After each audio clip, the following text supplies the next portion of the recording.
Hello everyone, Lawrence here from Unicorn Reviews. After releasing the big boy 50Nm wheelbase and the baby little C5, Cammus has created the C12, a 12Nm direct drive wheelbase. As you can see, it looks a lot different because what Cammus is doing is they take a motor and they basically turn it inside out. Instead of having the axle in the middle rotate, they rotate the outer housing. This is called an Outrunner motor and it has quite a few benefits which we'll go into detail later on. This wheel is releasing on the 28th of February for $550 US. It's a $49 US pre-order cost, and then you pay another $500 US plus shipping when the wheel actually releases.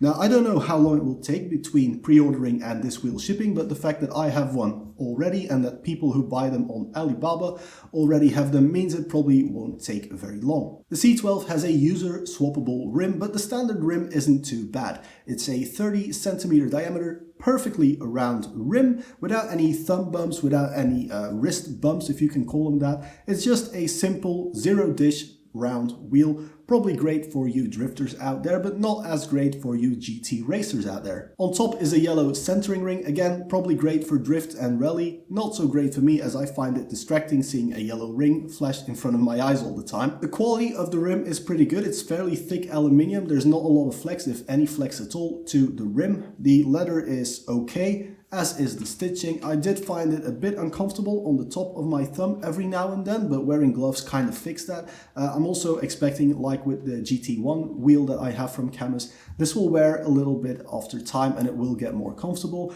but I would recommend wearing gloves anyway. The ergonomics are pretty okay for me personally, although I find not having a bump where your wrist goes kind of makes your elbows go in a little bit more.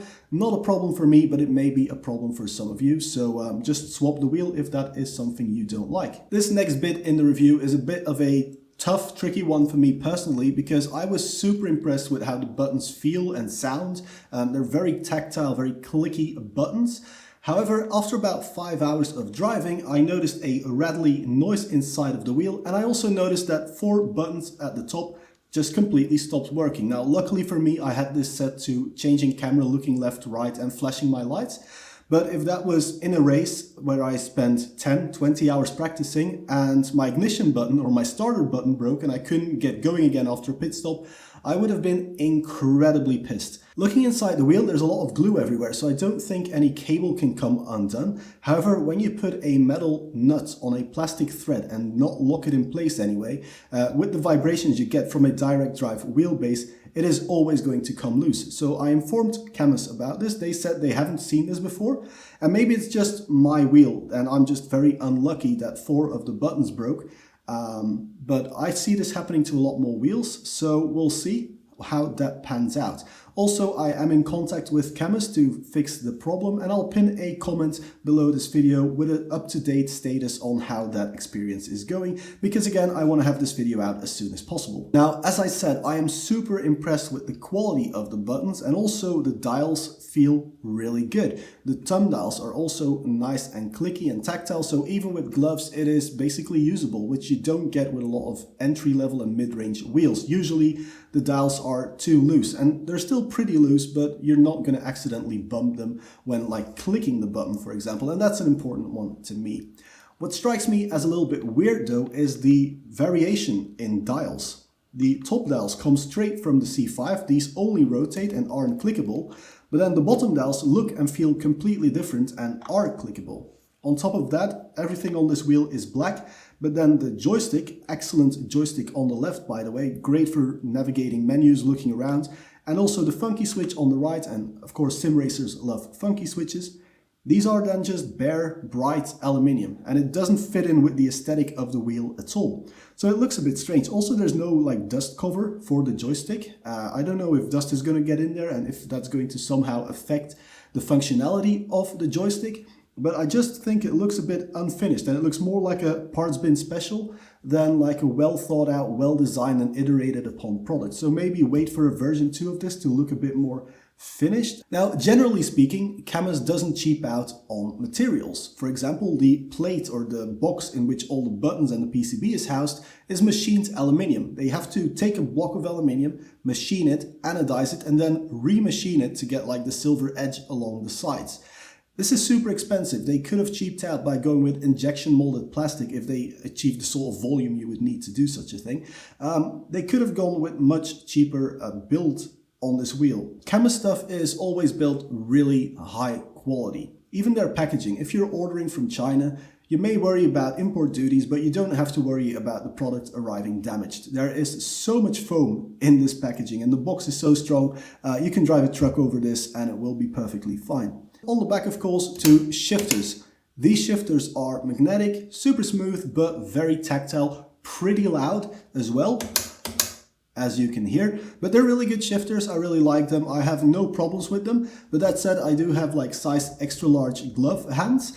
And for me, they fit perfectly fine. But I can imagine if you have small hands, maybe they're a bit far to reach. So it would be nice if Cammus had some sort of adjustable system for the shifter so you can move them in a bit, maybe move them out a bit, depending on the size of your hands, of course. Also on the back of the wheel is your power button along with a little reset button. There are two USB-C ports. I tried connecting a webcam to it. The webcam powers up. It's detected in Windows, but I think the wheel is trying to, or the software from Cammus is trying to do something with the webcam as well. So it shows up as device already in use and you can't really use the webcam. So it's power only for the time being. There's also a little hidden USB-C port on the top of the rim.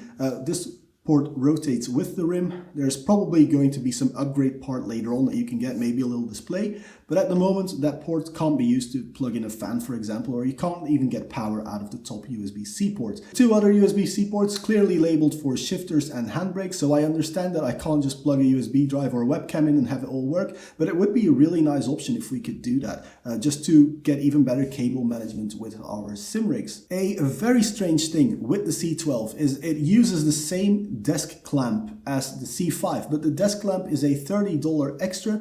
It's not included with the wheel. However, there's a little fan that is included with the wheel, and if you don't have the desk clamp, you don't have a way of mounting that little fan to the wheel. It's a bit of an oversight. There should be some sort of fan bracket at least to just mount the fan to the fins at the back. Somehow, I don't care how, but at the moment you can't really cool the wheel except just wedging the fan in between. Now, if you run the wheel without a fan on at any decent level of force feedback, it will overheat in less than 10 minutes and then it will go into a reduced torque mode. That's great for saving the internals of your wheel, but it's not a great user experience. So what I did is I removed the little fan altogether and I took a big old Noctua fan and powered it off the wall continuously at max power. My wheel never got very hot and it stayed very quiet. The little fan isn't super loud, but it's also not a very quiet fan at all. Now, I did say that I ran my Noctua fan straight from the wall, and that's because the little 3-pin fan header on the back is not compatible with your standard computer fans. You would have to repin the connector. I would really like to see a little adapter piece for this 3-pin small JST style connector to like a proper PC style fan header. That would really make stuff a lot easier for the end user. And while I'm on the topic of powering stuff, the power brick included with this thing is 350 watts and it is comically large compared to the size of the wheelbase. As you've probably already seen from the B-roll, there are a lot of LED lights, shifter lights, button lights, an LCD display, and you can control that through the Cammus software. However, the software and the configurability, customizability is very limited to just showing your speed or your gear and changing the color, static color of LEDs. There's really not a lot that you can get from that from an information standpoint. I don't need to know my speed. I don't need to know my gear because you just know when you're going fast, what gear you're in. So I would really like it if I was able to configure all of this through software like SimHub, for example, so I can have the colors change based on flag status of the track. If there's a yellow flag, have all my lights be yellow. If I'm locking up the ABS, maybe flash some lights at me so I know to reduce pedal pressure a little bit. And while I'm on the topic of software, the software, just like with the C5, did give me a few connection problems. Also the software crashed once, but I don't know if it's the software's fault or my PC, because I also get these strange blackouts in my display every now and then. So maybe it's just my PC, but I would really like it if the software was more robust and able to deal with me swapping between Cammus wheels a lot more often. I think some of the problems are down to the keyboard that I'm using and the Cammus software somehow trying to connect to the keyboard It's a strange one. I don't know why it happens, but the software could be made ever so slightly better. That said, the settings in there, you can see my settings on your screen right now. Plenty of settings to play around with. You can check the functionality of everything in the software. You can update from the software. That's all great. I just wish it was a little bit more robust. Anyway, I've been talking for quite a while now, and I haven't mentioned anything about the most important aspect of a direct drive wheel, which is how it feels. Now, how does it feel? In one word, feels excellent. In a few more words, well, it will depend on the game you are playing. I mostly played Assetto Corsa Competizione along with normal Assetto Corsa, and now of course Le Mans Ultimate for that awesome R-Factor 2 force feedback. I got a personal best result in the Case King Pro Series over on LFM, so the wheel definitely works and it's not going to hold me back from achieving my peak performance, that's for sure. Having an Outrunner motor design can help lower the rotating mass of a wheel. However, you are putting that mass further outward, and we're also adding quite a lot of weight with this aluminium button box attached to the wheel. So overall, I think it's mostly a packaging sort of thing where you can get the wheel smaller, get it closer to your monitor, get it better in line with your sim rig, so that everything is a very nice and stiff setup. What that does for force feedback is basically it makes everything super sharp, super fast, very well defined, detailed, just how I like it. I especially like how when the wheel is loading up in corners, you can feel the aero load on the car, but it will still have enough fidelity in there to then deal with curbs or track surface variations. And there is a lot of detail in the wheel, even under load, and the detail is coming at you sharp, fast, crisp, just how I would expect a wheel to feel. Now, I've driven way more expensive wheels than the C12, and this one feels just as good, but again, it will depend on the game you're playing and the settings you have. So use my settings as a starting point, but mess around with it and see what you like most. Now, I run the Cammus software and the game at 100% with then a 50% multiplier for the car I'm in. And that really gives me a lot of force and a proper arm workout and a shoulder workout with this wheel, while still maintaining lots of headroom to prevent any clipping. And it's this prevention of clipping that really sets apart higher force feedback wheels. And this one at 12 Newton meters I think is perfect. Any more than this and you need to really be training your arm muscle. Any lower than this, like with the C5, and you may lose a little bit of detail every now and then due to force feedback clipping. Now, I said I've driven way more expensive wheels and this one feels just as good. So let's have a look at other 12 Newton meter wheels. There's the Moza R12, which will set you back 900 euros with a wheel included, because the C12 also has a rim and buttons included. There's the Acetec La Primera, which is a, how much did I write down? 1100 euro wheel. That's quite a lot of money. And Fanatec for their 12 Newton meter DD, they are asking 800 euros just for the base, and then you don't have a quick release or a wheel, so also well over 1,000 euros. In that aspect, this one is like 30-40% cheaper than the competition. It's probably built better, but the software is slightly worse. The customer experience, if I read what's on Reddit at the moment, this can't be worse than Fanatec. That said, I did have 4 of 10 buttons break within 5 hours of using this wheel.